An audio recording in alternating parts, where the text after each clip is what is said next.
मालिक को प्रणाम। सहनशीलता के आगे का भाग। उसके लिए अफसोस मत कीजिए, आपके विकास के लिए वह ज़रूरी था। उसने आपको इस मार्ग के लिए तैयार किया है। आपको तो खुश होना चाहिए कि अब आपको ऐसा मार्ग मिल गया है जो आपको आगे ले जा सकता है। गुरुदेव हमें सिखाते हैं कि गुरु तो अनेक हो सकते हैं, परंतु असली गुरु ईश्वर के अलावा और कोई नहीं हो सकता। हर गुरु का ये फ़र्ज बनता है कि जब शिष्य के प्रति उनका काम पूरा हो जाए तो वे उसे दूसरे गुरु के सुपुर्द कर दें जो उनसे ज़्यादा काबिल हो। किसी भी गुरु को शिष्य को अपनी मिल्कियत की तरह गांठ में बांधकर नहीं रखना चाहिए। गुरु का जीवन दूसरों की सेवा के लिए होता है, ना कि जायज़ अधिकार और प्रतिष्ठा इकट्ठी करने के लिए। इंसान के जीवन के हर पहलू में सहनशीलता का प्रसार होना चाहिए।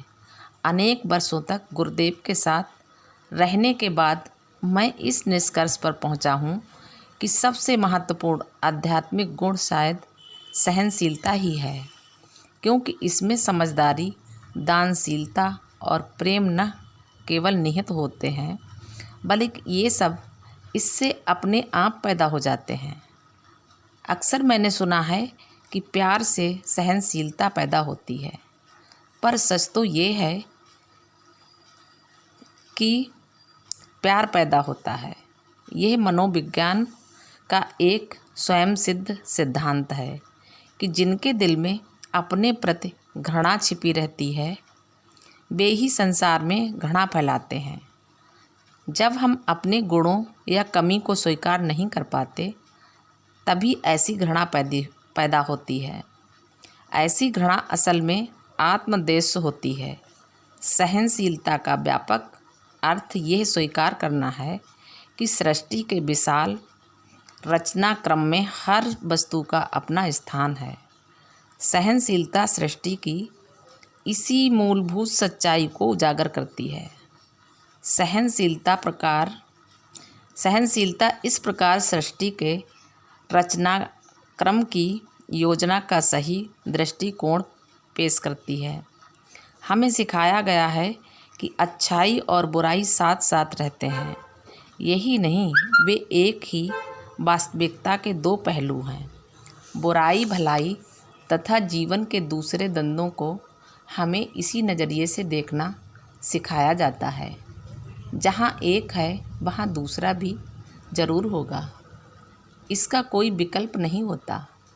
तो फिर इन दुर्गुणों जैसा हम उन्हें समझते हैं कि निंदा करने वाले हम कौन होते हैं।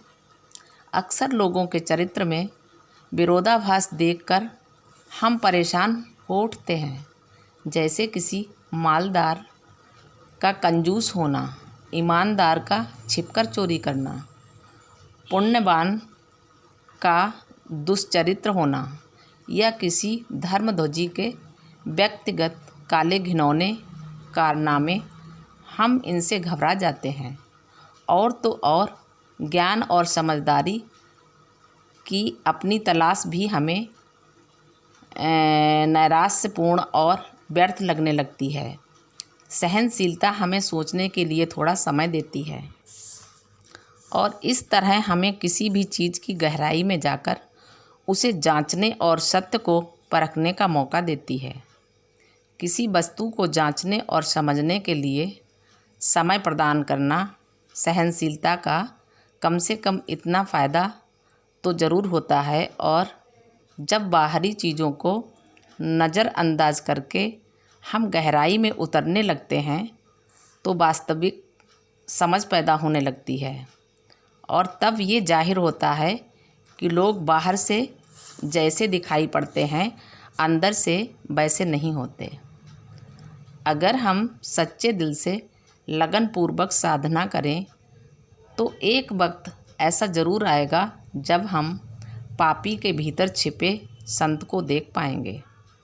गुरुदेव के लिए तो ये हमेशा का नज़ारा रहा है। उन्हें सामने वाले में असलियत के सिवा और कुछ नज़र नहीं आता।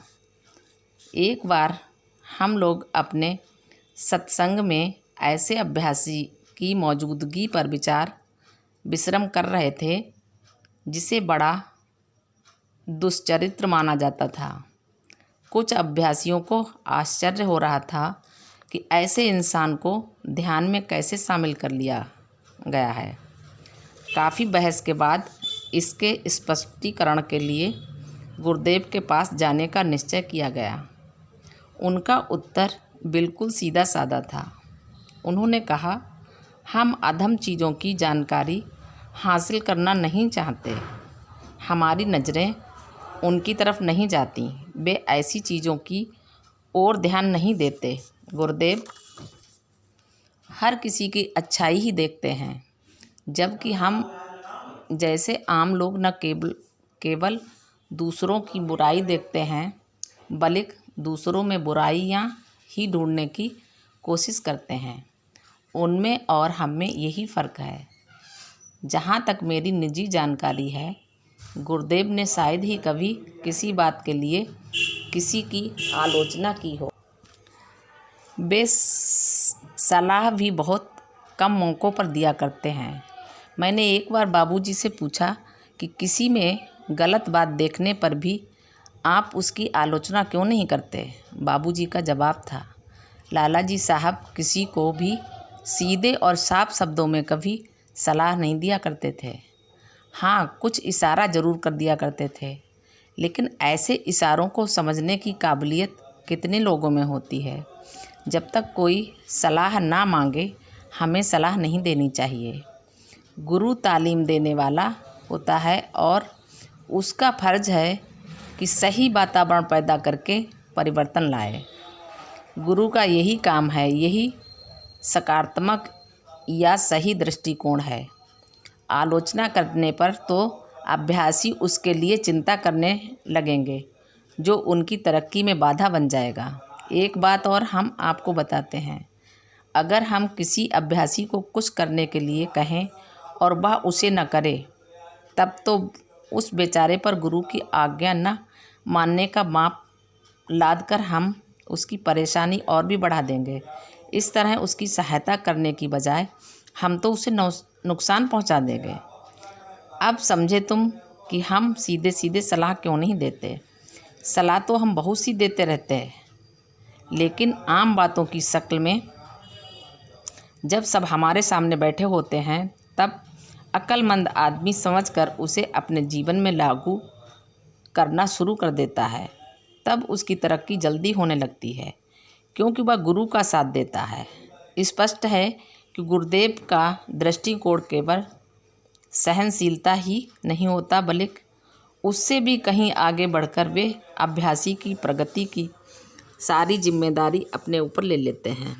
गुरुदेव ने बार बार इस बात पर जोर दिया है कि आध्यात्मिकता मार्गदर्शक का यही कर्तव्य है। मुझे कुछ वर्षों पहले की एक घटना याद आ रही है। मैं और दूसरे कई अभ्यासी तिरुपति में डॉक्टर केसी बरदाचारी के निवास स्थान पर उनके साथ बैठे हुए थे। हम लोग कुछ देर से आपस में बातचीत कर रहे थे। इतने में ही एक नया अभ्यासी उनके कमरे में आया। डॉक्टर बरदाचारी को प्रणाम करने के बाद वह उनके नज़दीक बैठकर कुछ बातें करने लगा। वह काफ़ी परेशान था। थोड़ी देर बाद वह बोल पड़ा, डॉक्टर साहब, मैं एक नीच पापी हूँ। डॉक्टर बरदाचारी नाराज़ हो गए। उन्होंने भावपूर्ण शब्दों में कहा, कौन से पाप किए हैं तुमने? कोई छोटा मोटा अपराध, शराब या इश्कबाजी, ये छोटी मोटी गलतियाँ किस बेवकूफ़ ने नहीं की हैं। जब कोई ऐसा गुनाह करो जो किसी ने पहले न किया हो, तब मेरे पास आना। बाद में वे काफ़ी शांत हो गए और प्यार से उस अभ्यासी की दुखी आत्मा को अपनी बुद्धिमत्तापूर्ण बातों से सांत्वना देते रहे। मेरे कहने का मतलब सिर्फ यही है कि पाप करना कौन सी नई बात है, और हमारे लिए पापों में ऐसी कौन सी खास बात है कि हम उन्हीं की चिंता करते रहते हैं। गुरुदेव बड़े ही अनोखे और सार गर्वित ढंग से हमें सिखाते हैं कि वास्तव में पाप और पुण्य जैसी कोई चीज़ नहीं है। सब संस्कार का खेल है।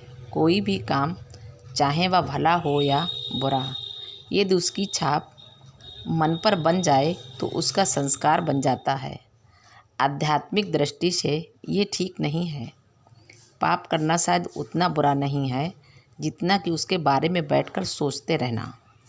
सोचते रहने से मन पर उसकी छाप गहरी होती चली जाती है और ऐसे ठोस संस्कारों का रूप ले लेती है कि बाद में उनकी सफाई करने के लिए बहुत मेहनत करनी पड़ती है।